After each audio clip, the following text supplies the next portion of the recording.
What's up, everybody? Welcome to the first Hogwarts Legacy gameplay stream. I'm Chandler Wood, Community Manager here at Avalanche Software, and we've got a lot of really exciting stuff to show you today. But before we get into showing you the game and gameplay, I have a few wonderful guests that I need to introduce you to. First up, we have our community guest host. He brings you the latest and greatest in Hogwarts Legacy content. He's the local Merlin conspiracy theorist. Guilty as charged, yes. One half of Expecto Go, Yeah. James Whitehead. Thanks, Chandler. Yes, I'm James Whitehead of Expecto Go, bringing you guys the latest and greatest in Hogwarts Legacy content. And I am one half of Expecto Go, the other half, my wife Sue, represents that other half. So I'm excited to be here, and thank you, Avalanche Software, for inviting me. I cannot wait to go over this gameplay. I just got to say that. Welcome, thank you for being here. And we've got two people from the studio, just two of the many people bringing this thing together, the magic of Hogwarts Legacy. Game director, Alan Tu. Hello, everyone. And senior environment artist and Hogwarts expert, Boston Madsen. So thank you for taking time out of your very busy schedules right now to sit down with us to help us show everybody gameplay. So what we're going to be showing you today, first, the character creator, because it's your legacy, and you have to create yourself when you get into to get into Hogwarts and bring your whole authentic self to Hogwarts. So we're going to show you that character creator. Then we're going to dive into a tour of Hogwarts, and it's just a small tour of Hogwarts, right? Because Hogwarts is huge. Hogwarts is really big. So we're going to be showing you a little bit, but it's still a lot. So, and finally, ending up with combat. A little taste of combat, a little taste of how all that works. Let's go. Just a little taste, yeah. So we're excited to get there. But again, first and foremost, we need to get into this character creator. And James, with you here, we wanted to let you create this character. So Andrew, who is going to be doing all of our gameplay capture today, is going to be handing you the controller. Oh my gosh. All right, I won't break anything. All right, so what are we looking at right here on this screen? These are your presets. So a lot like other games, there's some initial settings that you can choose for your character that just kind of get them into like the ballpark of what you want to be, who you want to be, and what you want to change. Oh man. And then once you're in that ballpark, all the other tabs let you dial that in, be exactly who you want to be. It's our goal with this is to make sure that for anyone that fantasized about bringing themselves to the school for the very first time, that they feel like they have the options in order to represent who they are and essentially bring themselves to Hogwarts, or whatever character they want to bring to Hogwarts. Oh my God, and options galore. Do you mind if I try to put myself in here right quick? This is all about you today. today. Okay, all right. So, yeah, that's me. We're here, that's me right there. All right, so that's step one. We're pretty close, but let's look at everything here. You know, play around with some of these options, like really. All right, so what are we looking at with this option over here with the tab? I see face stuff. Yeah, so a lot of the different faces that you saw in the previous screen, all those faces are choices that you have here. So now you're just kind of getting into the details in your face shape, in your skin color. And then because we knew a lot of people going right in are going to want it right away, even though it's an option later in the game, you can collect different types of glasses, put them on later. We give you some options right up front if you want to have glasses for your character. Oh man, oh my gosh, look at the structure of the faces with this. Wow, you guys thought of crazy. I like that. I don't think my face is that skinny, but I think we'll go with that. I think we'll go that route. And down here is this. Those are your glasses there. Oh, so we could go Harry Potter if we want. Awesome job. Oh man, and this is just some of the options, I'm assuming. Yeah, so through the course of the game, there's a lot of different options that you'll keep unlocking. Okay. So as part of kind of like gear for the character, there's lots of different classes, there's even masks, there's all kinds of things over the course of the game. I like how it's all Victorian era though. Yeah, like, right up front. Such a good call. Oh my gosh. All right, so now, we can go fleek on this one with the hair. I spend a lot of time here just like dreaming about my different characters. And what they're my be gosh, like. the pony. The thing I'm always amazed by whenever I see any aspects of Hogwarts Legacy's character creator is just the texture. And like you even adding the bounce with the hair moving around. Yo, that kind of looks like Hermione a little bit. I'm not even gonna just like Fred. I'm not Fred. And we can just go, can I go like Tonks purple or green a little bit? Absolutely. Oh. Yo, this is so cool. Oh, I like that. That is cute. Oh, okay, so little behind the scenes. I used to have this type of hair like way back, but was it purple? I wanted silver tips, so that was the closest I got to any color. But oh my gosh, this is so cool. So you literally can bring yourself. Like it's a myriad of textures and different hairstyles here. All right, so now we're getting over here to play around with some of the... These are more subtle options. We've Okay. got freckles, moles, different things like when it comes to your complexion, like darker eyes, maybe like some shading on the cheeks. Oh man, you guys literally thought of everything with this. Yeah, I do have a bit of fun with that. And then the scars are one of those options where, you know, Harry had his own unique scar, but you can come in with different scar options. Yeah. Oh wow. Look at that. I didn't even see that. Oh, those are my favorite. The eyebrow scars. Yeah. Love those. Yeah. You look kind of It's a like, classic. Yeah, you look kind of just like tough. But anyway, so now we're over here. Oh man, you guys, this is so sick. Again, getting more subtle here, you know, really like dialing in that face to really get your... I don't know how revealing I want to be with my facial features now. Just like, yeah, I kind of have a big face. Yeah, my eyebrows kind of sit kind of low. But I mean, literally, you have so many options just starting the game. I feel like I'm going to be here like forever. You and me both. And then this final tab here, this is where you kind of bring your whole character together. You know, this is where you finalize everything. You're not choosing your house here. Okay. That's not yet. That was a theory. But you know, here's where you bring, you choose voice 1 or voice 2, which is more kind of a masculine or a feminine voice. And then even within that, changing your pitch, with the pitch slider. It's a subtle slider, but but you can hear it. Concerned about. That was quite something. And so you can kind of make out the differences. But yeah, you choose which kind of voice that you want. You'll be selecting your difficulty here. For today, we'll just go normal because Andrew's going to be taking us through some of the experiences with combat later. And we can talk a little more about difficulty, with combat and how that plays in. But I think the important thing here is like if for people who aren't gamers, especially, story mode is a way to get into this without being worried about like, oh, do I need to be good at games? Like, no, just enjoy this game. And I would put expecto and then go. We're good. Awesome. And then whether you want to be witch or wizard. Amazing. What'd you think, character creator? We're good? I'm good. Let's explore Hogwarts and let's get into some combat. All right. Through the magic of using a dev kit, we're going to be loading up a save a little later in. So that we can show you more about Hogwarts and give you that taste of combat. All right, Andrew's got some gameplay pulled up for us here. We are starting out, James. There you are. You're wearing the House Fanatic robes from the account linking. Thank you. I do look good. And this is our first look at the Hufflepuff common room, I'm assuming. I mean, dorm room. The dorm room. Yeah. This is awesome. But Alan, what are we seeing right here with the UI? Because this is our first look. Yeah. So right now, we know there's been a lot of questions about the HUD because this is the first time we're showing it. So kind of going over it from right to left, on the bottom right is what we call our spell diamond. So those are, everything that you see in it are slottable spells. So we have over 20 slottable spells that you can earn over the course of the game. Okay. And that's where the player can place them and use them and access them very quickly. To the top left of that is, you'll see the D-pad, and on the left is an eyeball, and on the right is a bit of a grid. So the eyeball is an example of one of, not a slottable spell, but what we call an essential spell.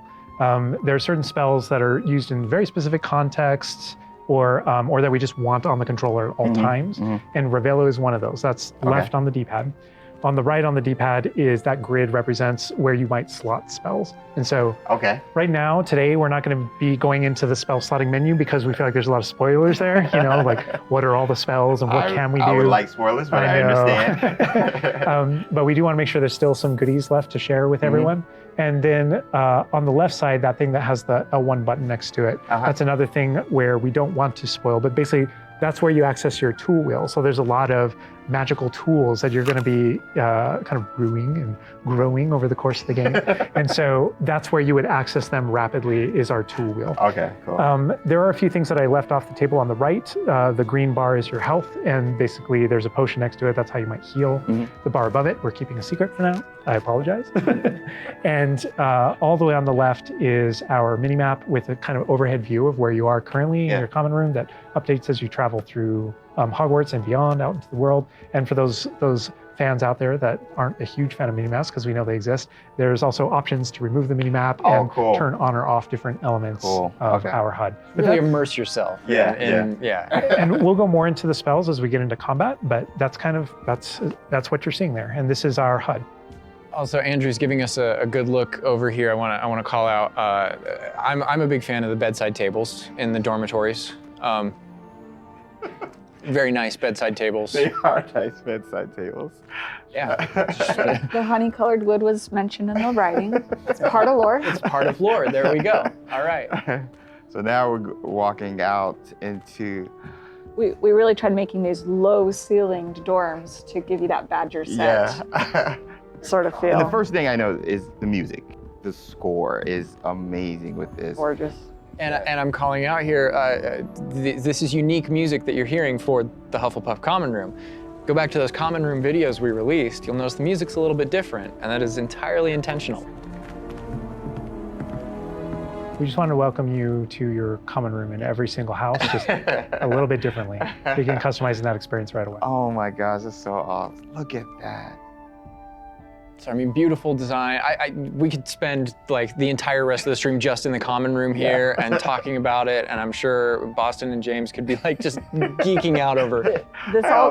All the details come from J.K. Rowling's writings for this common room. The round doors, the hanging vines, even the dancing badgers on the fireplace. It's got a real earthy vibe. Yeah. It's very, very earthy. Which is like elements for each of the houses, right? Hufflepuff is earth, Ravenclaw's air, Gryffindor is fire, and Slytherin is water. We really leaned into that for each common room. Wow. So if it feels earthy, we've got a little earthen passageway. That's what we were.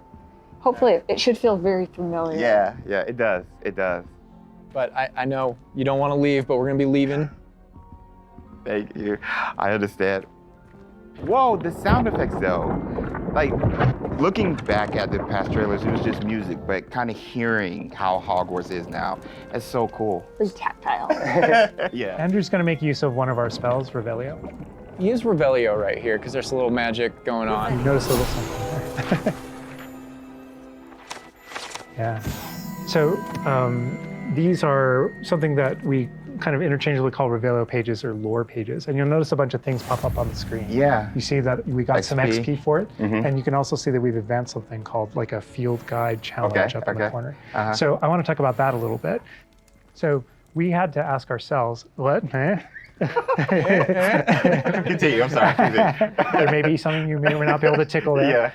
Yeah. But in our game, we had to answer the question, we're a late fifth year. What does that mean? How do we catch up to the other students? Okay. And so we have an answer to that question, and it's given to you by the staff. So there's something that we call the Wizard's Field Guide that's granted to you early on in the game. And the Wizard's Field Guide is how you actually work on catching up with the other students. So Andrew, if you hit pause for me up here, before we push forward a little bit, you can see in our pause menu, it's got this book theme. Wow. That's your Wizard's Field Guide. And you can see your house kind of crest overlaid over it. Okay. And you can see that on your level as well. So that the field guide has this magical property of looking out into the world around you. And the reason why it's on loan from the Ministry of Magic and the professors have granted it to you as a late fifth year student is because they want it to help you catch up to the other kids. And its magical property is to discover different opportunities to learn and grow all around you.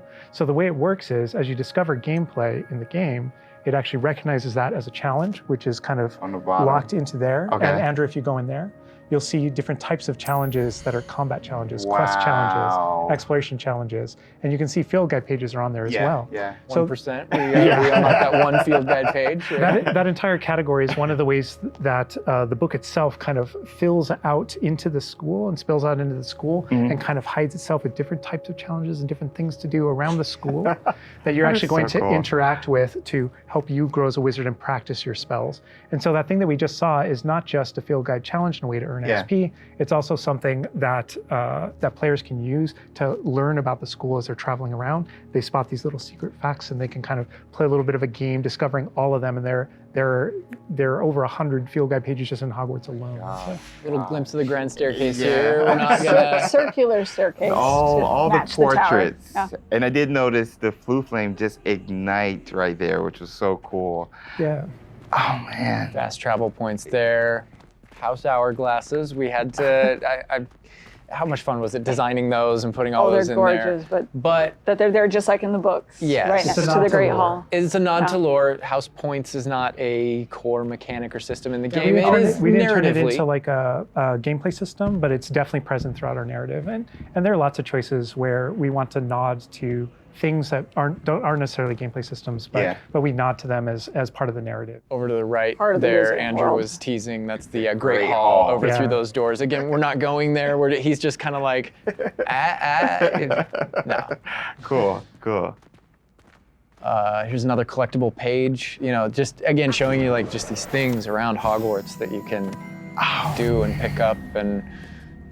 That's a shot straight from the trailer too. Just that part right there. I recognize that. We might be giving you a little fan service here with callbacks to those. So, And this must be summertime because I noticed these are the summertime windows. These windows will change with the seasons. Yeah, the detail they put into this is kind of I get surprised by it all the time.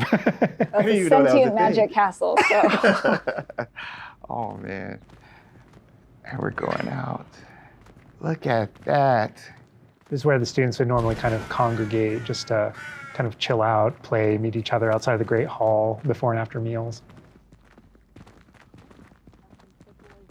and I love the way that when the castle interconnects to, that it interconnects outside, inside. There are pathways on both sides of things, so you really get a sense of scope to how big this castle is. And when you see things, like you'll notice a bridge over there, that's a place you can go to and cross. Like everything that you see is a place that you can visit. Wow. We put a lot of effort in making it feel really alive.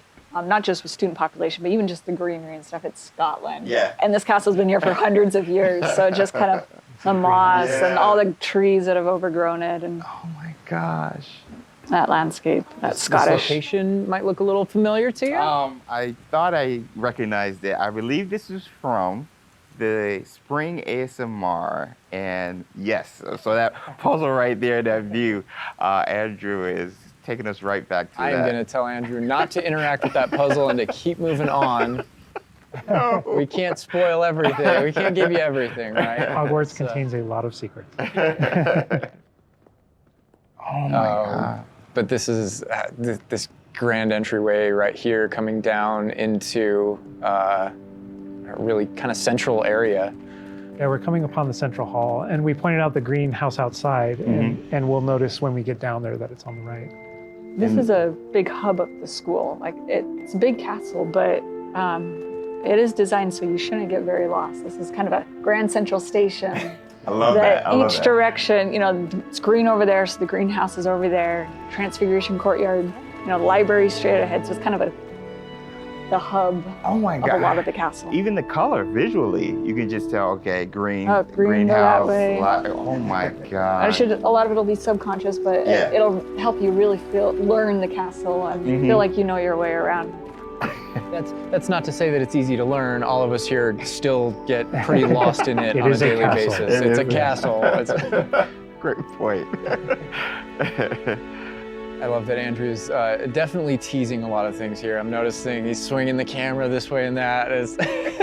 Yeah. He's got this grin on his face over there that's just like, yeah, I know what I'm That doing. I know what statue I'm is from the reveal trailer. There's that dragon. Oh my This God. is another location where the students will gather, and just kind of chill out. And an opportunity to talk to somebody, get a quest giver here. Is everything all right? Yes, I'm sorry. I'm Nellie, by the way. I'm just so excited that the Daedalian keys are back. The what keys? The Daedalian keys. Surely you've seen them flying about. Rumour is that a former headmistress, Professor Mole, conjured them to protect the contents of certain locked cabinets years ago. Professor Black couldn't be bothered to disenchant the keys, and they appear every few years.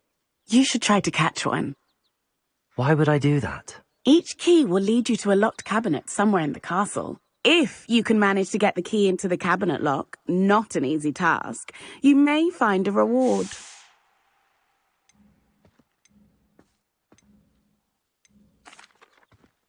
Perhaps I'll give it a go. I hope you do. In fact, I think I heard one of the keys in the astronomy tower. You should listen for them. So those kind of side quests are really, it's a cool way to interact with your fellow students, with perhaps other teachers, with, various things like that, as well as teach you some more of the secrets of Hogwarts, I think. There's a little bit of that. Absolutely. Yeah. So the students are a way to kind of like flesh out the school opportunities around it, what we can do. And then those interactions, different interactions with different characters can also offer different choice points for the player. And then some of those things can affect things game-wide. Some of these affect characters' lives, the ending of the game. And sometimes it's just about you being a little bit of a nice guy or just being a jerk. Yes, absolutely. So the scale really varies, but those opportunities exist for the player. Wow, look at this.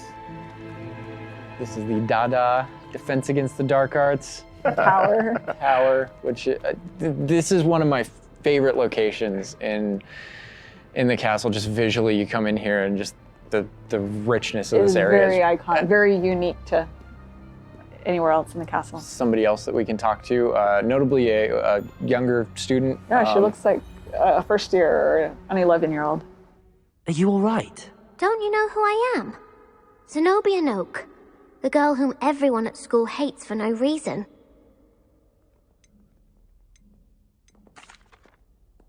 Everyone hates you. Why? Because Hogwarts is full of bullies and spoilsports. Leander Pruitt's one of the worst, that no-talent moon mind. I wanted to make some new friends, and so I brought my collection down to the common room. My gobstone collection, that is. I was hoping someone would want to play. Are you familiar with gobstones? Little balls, like marbles. Grand game. And if you lose, they spray you with a foul-smelling liquid.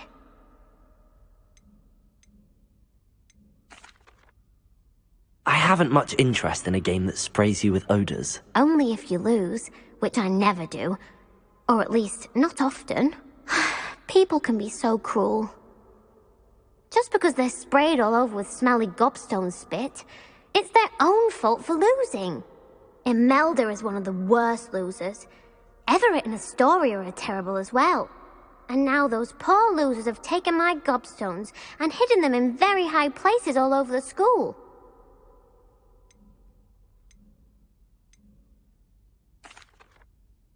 Sounds as if you caused the smelly situation and they responded accordingly. I didn't make the rules. Anyway, I can't work out how to get them back on my own. I don't think I know the necessary spells yet. I need someone, perhaps a selfless and talented 5th year to help me.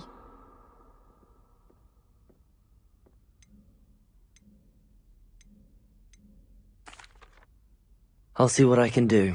I'd appreciate the help. If you do find all of my gobstones, do come and see me again. I'll be back to playing Snake Pit and Jackstone by myself in no time.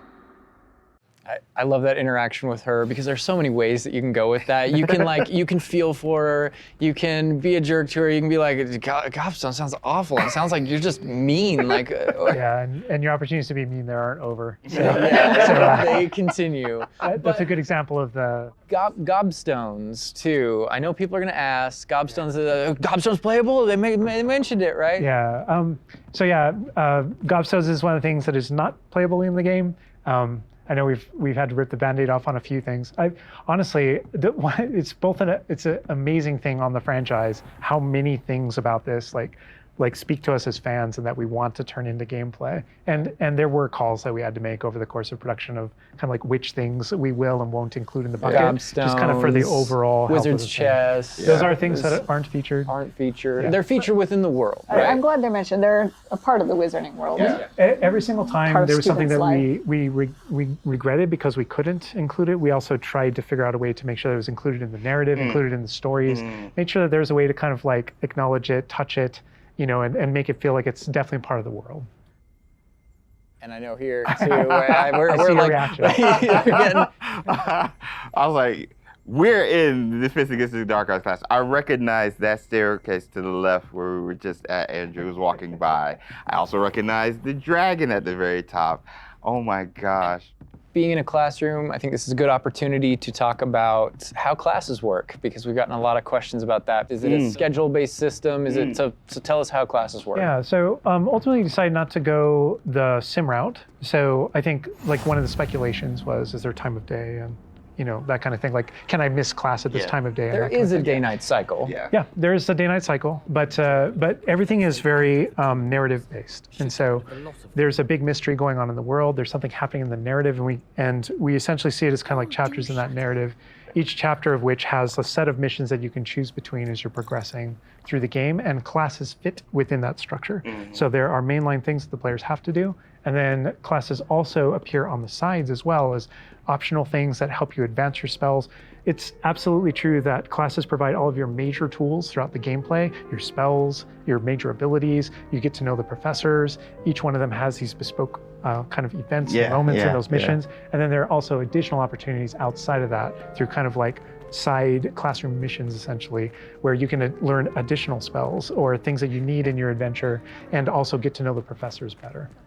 And I just want to call out something that Andrew's been kind of showing off, ways to kind of interact with the environment and just engage with the world. And, you know, maybe down there he's sipping some tea with the Victorian high, you know. high society. High society. I just no wonder you like this area because we built it for like the purebloods and the Slytherins. Oh, come on. Well, like, speaking of lived in, like, the sound effects again, the chatter of the communication that's happening and the footsteps, like, it just makes it feel more alive. Little events like that, the brooms going I by just saw a broom overhead. go by. Love that. The data tower was one example, but no two hallways should look the same in Hogwarts. It has a lot of personality. Every hallway should be a little bit different, and that's mostly to help orient the player. Right. Help you not get lost. But this is Hesperus Hall. That's a little nod from the Marauders, a name that came from the Marauders map. But every hallway will have a little bit of a different personality. And personality, I like that, because it does, like, Hogwarts has character. Hogwarts is its own character no matter where you go. Yeah. Feels just a little bit different. Yeah. a sentient castle full of magic for hundreds of years. Yeah. It's going to kind of And grow full and of, develop. Oh, I heard something. Yeah. Speaking of characters. Speaking of magic, Mr. Magic himself. My future poltergeist too. You know, we talked about building on lore too. I know there's that statue over to the side. That's Do you know who that is? Lachlan the Lanky, Yeah, and he's got his Bowtruckle friend. And I think if players don't know, there's another Revelio page there. Yeah, there's a map of Argyllshire. We know the fat lady hides there. Hides behind it. That's right. The third book. But sometimes a hallway has personality by how it looks, or we just passed a music hallway where the portraits have kind of taken it over, and so the sound makes it really unique. All right, I gotta call this out here. I know there's been some criticism in the past that our trailers and our gameplay and what we've shown so far has not had enough owls. Okay, so here we are at the owlry. We're looking directly at the owlry to show you all of the owls. It's a lot of owls. It's a lot of owls at the owlry. I love all the owls. fog rolling down that. Great callback. Great call. I also love that as one of my favorite things about just kind of going around on the outside of the school is that all those things that I see are places that I can go to, that I can visit. I just love that sensation, knowing that is real. That lovely Scottish countryside. We're kind of closing out our mini tour of Hogwarts, and again, it was but a fraction of this enormous castle. But we're closing it out here in the clock tower, so another recognizable location. But this is where cross Crossed Wands, which is the secret, not so secret dueling club is that the students have put together. Professors definitely know about it, but they think they're being clever. And it's run by this Lucan Brattleby here, who's in a younger year, but we kind of like that that he's running things. Hello, Lucan. May I use the training dummy? Of course. I'll fetch it and give you a list of combinations to practice. Ready to have a try now? That would be wonderful. Be sure to cast all your spells before the dummy lands. If you need to stop practicing before you finish all of them, let me know. And this is a really good opportunity to now jump into combat, because really in the game, this is going to be the first time where you yourself get to learn about combat and combos in a big way and in a new way. For me personally, this was where the game like really starts to open up to the possibilities. Yeah. So we've set up a training dummy, and this is kind of an activity where you're supposed to execute according to kind of the iconography on the top. Now, what we see on the top is the Accio spell, followed by 4 what we just kind of lovingly refer to as basic shots. There's certain spells what the wizards kind of like use, just kind of fling. Andrew's using one now. And you trigger that by tapping R2 on your controller. So you can see in the corner R2. So if you tap R2, that throws out a basic shot. But that R2 is also your gateway to all of the spells that you might slot. So if you hold R2 instead, you can see how the diamond expands. And if we let go, you see how it contracts. Yeah. And so if you hold it again, it expands.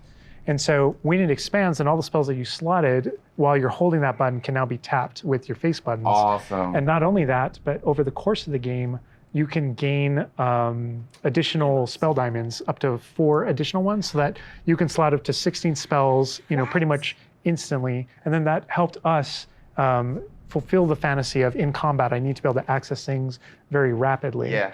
And so you learn over the course of these events, how to juggle not just the spell casting, but also it reinforces an understanding of another feature of the wheel, which is their cooldowns. So as you're casting spells, just to make sure that you're not just kind of like repeatedly using one thing over and over and over again, you can see cooldowns on the spells that he's using on the wheel. And then as you progress through the game, there are different things that can affect things, like cooldowns through your talents, different things that allow you to kind of like juggle and adjust and update those things. And so if you hold down R2 and you tap the D-pad, it will switch between your other diamonds if you've unlocked them. And that's how you access all those. Oh, man. It looks like we're about to get some action over here. Yeah. So this is a great way to kind of learn how to pull things together, so you pull those combos right together. Here. Yeah. Tap, Accio, tap, tap, tap.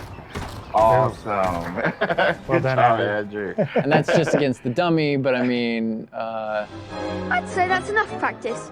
You looked good out there. Thank you, Lucan. I say better to discover one's weaknesses during practice than during a duel. You'll be a fearsome challenger now. I think now we can take on something a little more challenging. It's going to shoot back. Now let's talk about some more features of the combat system. Hello, Lucan. Is the next round of Crossed Wands all set? Why, yes it is. I've got a great match lined up. Ready for another round? We're on a PS5 dev kit here, so we're going to be able to kind of pause I'm the action Yeah. and talk about what you're seeing on the screen, because there's about to be a lot going on. Okay. All right, here you can select if you want to fight with somebody else, some of your the other classmates. students. Yeah. But in this case, we're not. We want that action to feel a little more frantic towards you to really get you that sense of combat. So apparently you've got quite the reputation because they've got you up against 3 people. 3, yeah. Off the jump. So I can explain this just because I know people are going to go into it, but we can probably just kind of jump in. So you're not the only one that has Protego and the ability to deflect. The enemies do too. And we actually play with that when it comes to the spell casting. So you notice that there are different colored kind of shields around the different characters. And you also notice that your spells have different colors on them. So to help players understand kind of like the function of their spells, we're trying to put them into brackets. So there are damage spells, there are force spells, there are, I'm forgetting the other one, all of a sudden, control spells. And so those things for the player, they wind up also being a color indicator for which which actual spell to use to break the different shields that enemies can use. That's that way it awesome. rewards kind of like that close Right, attention that right. you're paying And on things. We've got this paused here now, and you can kind of see all the elements on the screen, the halo around the avatar's head, Yeah. each of the different shields, to kind of give us a breakdown of what's Give going us a on. breakdown of different things that you're saying. So you notice at the top that we're kind of like calling out which enemy you currently have targeted and their level and health. And so, as you target different characters, you'll be able to get that breakdown. Yeah. The halo over your head, whenever an enemy is about to an attack, it's almost like you have a little bit of a sixth sense for those things that are coming. If you see the halo, it means there's an incoming attack, and if you tap the triangle button by default, then that you'll be able to deflect that attack that comes in and off with protect. And I love that deflect where it goes off and like hits things up and kind of breaks things off walls too. But also, if you hold the button, then it doesn't just deflect. It also deflects and turns around with a counter attack stupefy that actually stuns the enemy.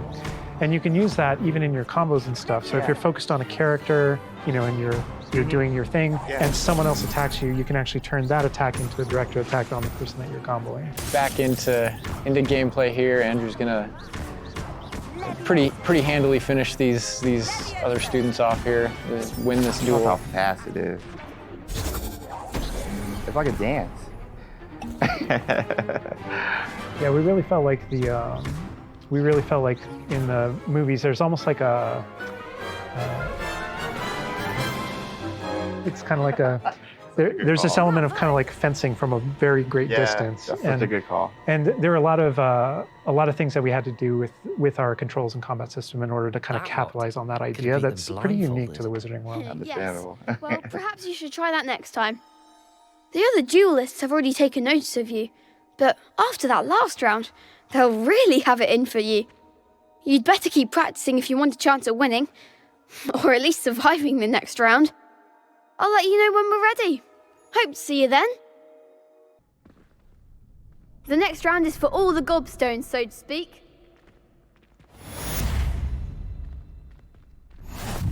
And that is more or less going to wrap it up for us for now, for what we wanted to show you. Character creator, tour of Hogwarts, and just that little taste of combat.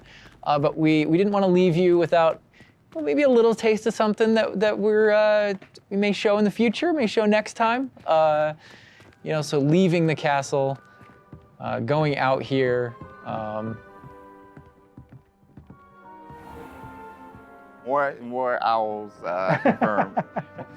Owl mail. There's the owlery again. Yes, all of the owls. But yeah, just heading out here again to show you like from Hogwarts to the world beyond Hogwarts. And this is not somewhere where we're going today, but we will definitely be taking you in the future. A little glimpse at the scale of the castle back there. All right, so we're gonna wrap things up here, but I hope you guys have enjoyed everything that you've seen, but I think, James, you may have a few other questions here at the end of things. So while we're done with what we're showing on the gameplay side, I know there's a few things that you wanna pick Alan and Boston's brains about. I would love that, because there's a lot. Let me grab it. All right, so some of these questions we did pull from the community secretly, but I did pull from the community. So, and also from, going through this, I feel like you've come up with some things you want to talk a little more about, I'm sure. Elaborate on, because we went through character customization, Hogwarts itself, and even combat. So this would be like for the both of you guys. Will we be able to go back and change our character creation if we don't like it? So not everything, but there are certain things with hairstyle, hair color, so kind of like core shapes, like with the body and face, not after the fact. But there are lots of things. There's kind of like a barber shop in Hogsmeade that you can go to. And of course, there's a wizard barber, right? You could change your hair color for holidays or something, right? Oh my gosh, that would be so cool. And the game features a lot of appearance customization in it. So there's a ton of options there. But that's in terms of like your character and stuff that you have, the character creator, it's like a smaller set of what you saw there. Okay. Oh my gosh, awesome, awesome. Next question, what kind of leisurely activity can we do? Can we study with our free time? I mean, what will we be doing just hanging out in Hogwarts? Because as you progress through the game, there's a bunch of different missions that open up. Most of them are driven by different characters' personalities. You know, some of them want help getting up to hijinks, or some of them want to just explore secrets in the castle because there are new secrets in our castle to explore. And so, so I think there's a bunch of things to do. And when it comes to class, as I mentioned earlier, it's not just kind of like the mainline stuff.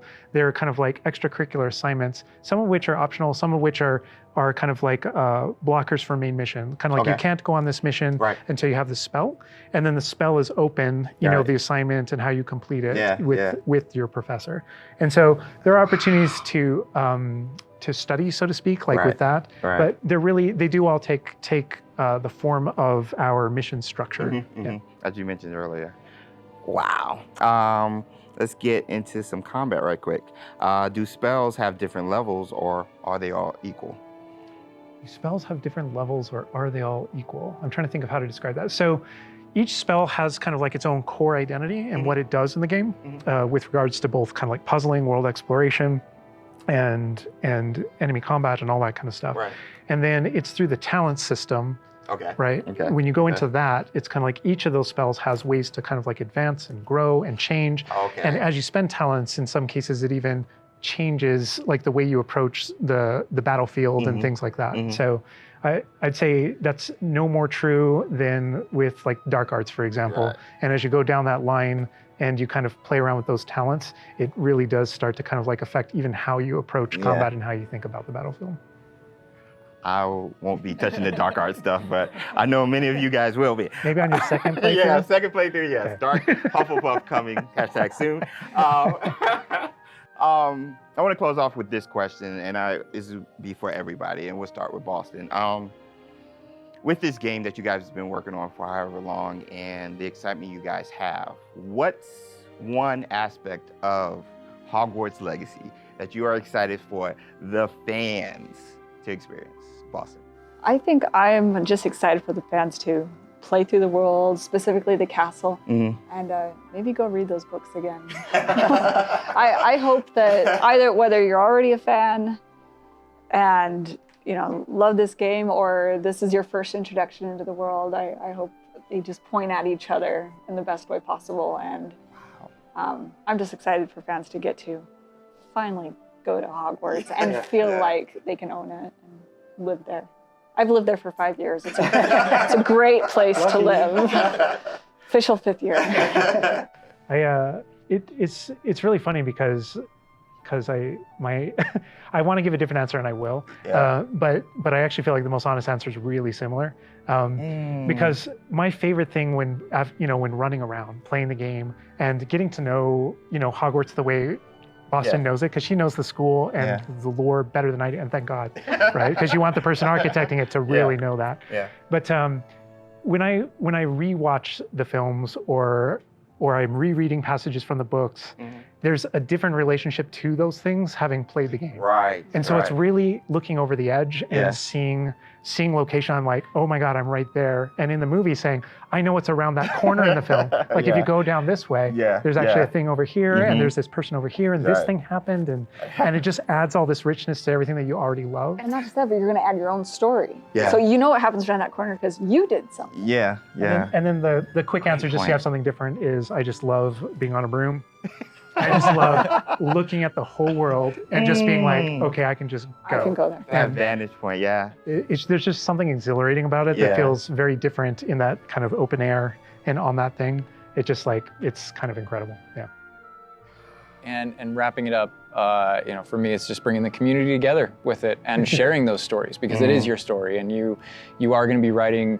This is your unique experience within this, and even within the things that are the same, it's going to be your unique experience. It's different from mine. It's different from. We're all approaching it from different places, and I think that's going to be really cool the way that everybody brings those things together. All right, and that's everything that we have to show you today. I know maybe it wasn't everything you wanted to see, but it was a whole lot of stuff. Character creator, a little mini tour of Hogwarts there, just a small part of it, a little bit of combat, and we do have some more stuff coming up for you in the future. Hogwarts Legacy releases on February 10th, 2023, and is available for pre-order now. But that's going to do it from us. We're going to leave you with a little something else. But for now, bye.